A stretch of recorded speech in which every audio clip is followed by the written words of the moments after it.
You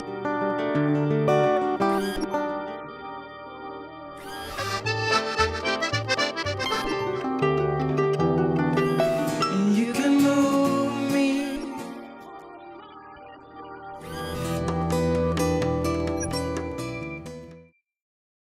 Stuart Fleming has been immersed in the music industry from indies to major record labels for 25 years.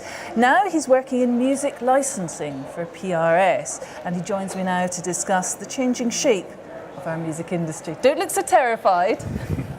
It's good news, isn't it, really? I mean, here we are in XpoNorth, surrounded by musicians. What are the conversations that they're having? What are their concerns? For me personally, the thing I've noticed, having worked in the industry for 25 years, is that over the first 20 years, the industry was very much stagnant. It did what the industry did. The last 5 years, it's completely transformed. It's a different industry now. And I think the key elements for me are that artists and creators are now much more in control. They have much more ability to take control of their own, both artistic career, but economic, the value of their actual creations. And I think probably have never been more empowered than they are now.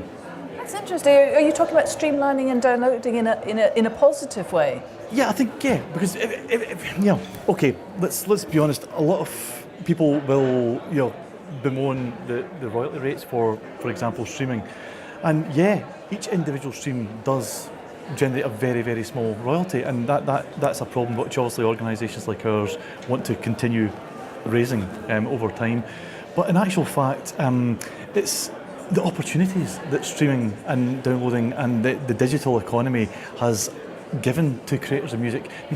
15 years ago, it would be impossible for a young band or a young songwriter or composer from the Highlands to bypass tastemakers and have a career or an audience in Argentina or Brazil or Canada.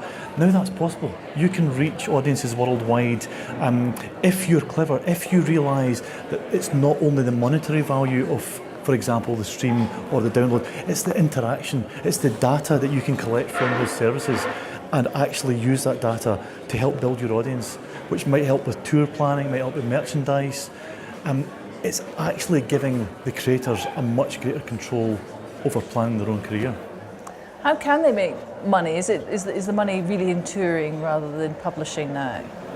No. I mean, there's various income streams. I mean, clearly the live side is very lucrative if you're touring at a top level. If you're playing arenas, and for example, the PRS royalty on an arena show would possibly amount to thousands, if not over £10,000 for a show. So yeah, at that top level, very much touring. But even smaller bands playing local pub gigs in the Highlands, it looks like very small amounts of income each time they perform, but the reality is it's establishing that rule, it's establishing my creation, my copyright is worth something. And that constant build-up, it may be a few small pub gigs, it may go on to like a sort of Eden Court theatre type style gig, may go on to an arena, a major support or a festival, and suddenly the royalties increase. If that band are media savvy, they will use platforms such as streaming services to ensure that the audiences are aware of their new tracks, are aware of their new music, maybe get on playlists. They can then take the data from that to plan their tour. That will then have a repercussion on the amount of merchandise they can sell. So it's almost like just the little footsteps snowball quite quickly now, and much more quickly than it did in the past when you really needed an advance from a big label to take you to the next stage. This is so refreshing, so interesting that streaming, downloading data is being viewed as a positive thing.